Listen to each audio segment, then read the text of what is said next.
दुर्गा कवच का पाठ हिंदी में इस प्रकार है। दुर्गा कवच के पाठ से शरीर के समस्त अंगों को सुरक्षा प्रदान करने की बात माता रानी से कही गई है। यह पाठ महामारी में बचाव में रक्षा करता है और पूर्ण रूप से एक व्यक्ति को सुरक्षित जीवन प्रदान करता है। यह अत्यंत चमत्कारिक पाठ है, अतः इसे पूर्ण श्रद्धा, निष्ठा और भक्ति के साथ माँ के समक्ष करना चाहिए। श्री दुर्गा कवच का पाठ इस प्रकार है।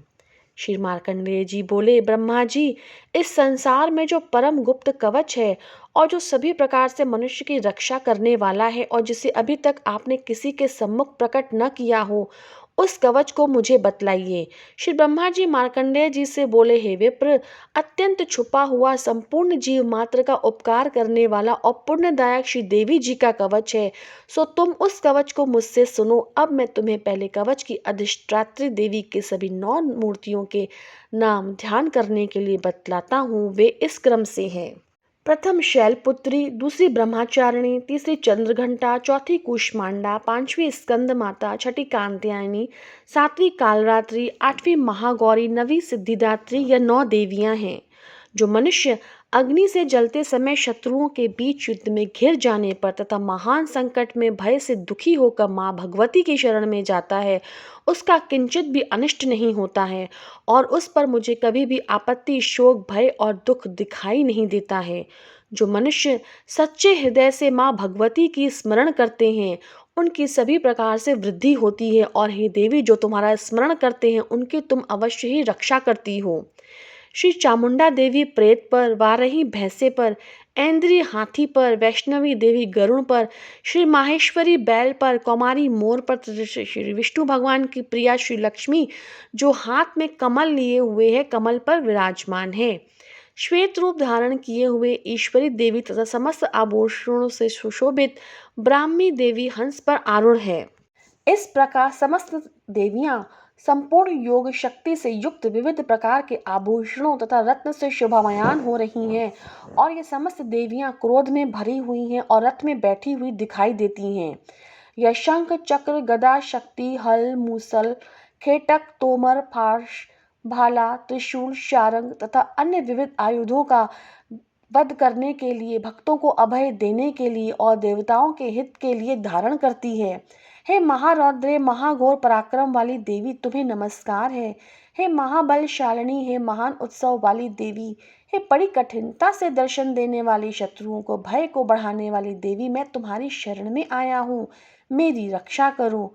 पूर्व दिशा में ऐन्द्री देवी, अग्निकोण में अग्नि शक्ति, दक्षिण दिशा में वाराही देवी, नैत्रिक कोण में खड्ग धारिणी, पश्चिम में वारुणी तथा वायु कोण में मृगवाहिनी देवी, उत्तर दिशा में कौमारी, ईशान कोण में शूलधारिणी, ऊपर आकाश में ब्रह्माणी और नीचे से वैष्णवी देवी मेरी रक्षा करे।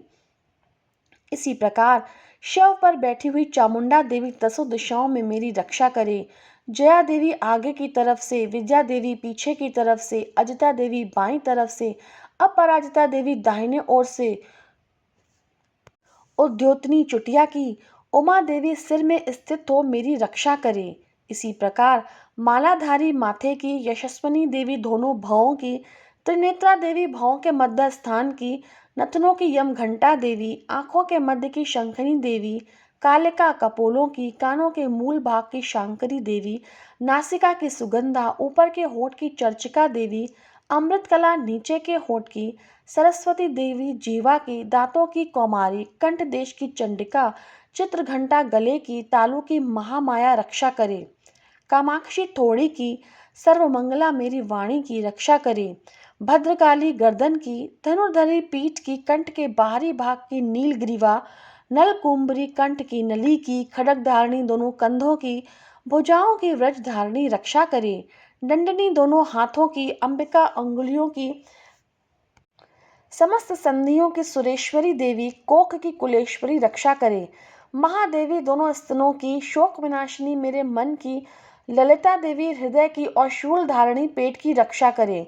नाभि की कामिनी, गुहा स्थान की गुहेश्वरी, पूतना और कामिका लिंग की, महेशवानी गुदा की, कमर की भगवती, घुटनों की विद्यवासिनी देवी, समस्त कामनाओं को पूर्ण करने वाली महाबली देवी जंघाओं की रक्षा करे। घुंटियों की नारसिंगी, पैरों के पृष्ठभाग की तेजसी देवी, पांवों की उंगलियों की श्रीधरी देवी, तलुओं की स्थलवासिनी देवी, ऊर्ध्वकेशनी केशों की, कौमारी रोम छिद्रों की, वागीश्वरी त्वचा की रक्षा करे। रक्त मजा, वास, अस्थि तथा मेद की पार्वती देवी, कालरात्रि देवी आंतों की और मुकेश्वरी पित्त की, पद्म कोश की पद्मावती, श्लेष्मा की चूड़ामणि देवी, ज्वालामुखी और समस्त संधियों की रक्षा करे। शोभना देवी मेरे प्राण की रक्षा करे। रस, रूप, गंध, शब्द और स्पर्श की योगिनी देवी तथा तमोगुण की नारायणी देवी रक्षा करे। आयु की वाराही देवी, धर्म की वैष्णवी देवी रक्षा करे। चक्रणी देवी यश की, विद्या की सदा रक्षा करे। इंद्राणी मेरे गोत्र की, चंडिका मेरे पशुओं की, श्री महालक्ष्मी मेरे पुत्रों की, भैरवी मेरी पत्नी की सदा रक्षा करे। सुपता देवी मार्ग में आई हुई विपत्तियों से, महालक्ष्मी दरबार में विजया देवी सभी प्रकार के भयों से मेरी रक्षा करे। पाप का नाश करने वाली जयंती देवी रक्षा करे। अपना कल्याण चाहने वाले मनुष्य को कवच के बिना एक पग भी नहीं चलना चाहिए, क्योंकि कवच से रक्षा कर वह जिस जिस कार्य की इच्छा करता है उस कार्य में उस मनुष्य को अवश्य ही सफलता प्राप्त होती है और वह पुरुष ऐश्वर्य को प्राप्त करता है। जिसने यह कवच धारण कर रखा है वह युद्ध में निर्भय होकर विजय को प्राप्त होता है और तीनों लोकों में पूजनीय होता है। यह देवी का कवच देवताओं को भी दुर्लभ है। जो मनुष्य श्रद्धा पूर्वक तीनों संध्याओं के समय इस भगवती के पाठ को प्राप्त करता है उसे दैवी कला प्राप्त होती है। वह तीनों लोक में कहीं भी पराजित नहीं होता और उसके लूता, विस्फोटक आदि नष्ट हो जाते हैं। स्थावर, जंगम व कृत्रिम विषादी प्रयोग, तंत्र मंत्र जो भी पृथ्वी पर है तथा जलचर प्राणी और उपदेशक साथ में उत्पन्न हुए तथा कुक्षी में उत्पन्न होने वाले रोग, शाकनी डाकनी नीच देवता इस कवच को धारण करने से नष्ट हो जाते हैं। अंतरिक्ष में गमन करने वाले महाबलशालिनी डाकनी, ग्रह पिशाच, गंधर्व राक्षस, ब्रह्मा राक्षस, बेताल, कूष्मांडा, भैरवादिक, अनिष्टकारक देवता आदि देवी के इस कवच को हृदय में धारण करने वाले पुरुष को देखते ही भाग जाते हैं। इस कवच को धारण करने से पुरुष के तेज में वृद्धि होती है तथा यश और कीर्ति भी बढ़ती है। जो मनुष्य इस कवच का पाठ करके अपने जीवन को व्यतीत करता है उस मनुष्य की संतति, पुत्र पौत्र आदि जब तक यह भूमंडल पर्वत वृक्ष को धारण किए हुए है तब तक पृथ्वी पर बनी रहती है और वह पुरुष परम पद को प्राप्त करता है जो देवताओं के लिए दुर्लभ है और दिव्य स्वरूप को प्राप्त होकर भगवान शिव जी के साथ आनंद का भागी होता है।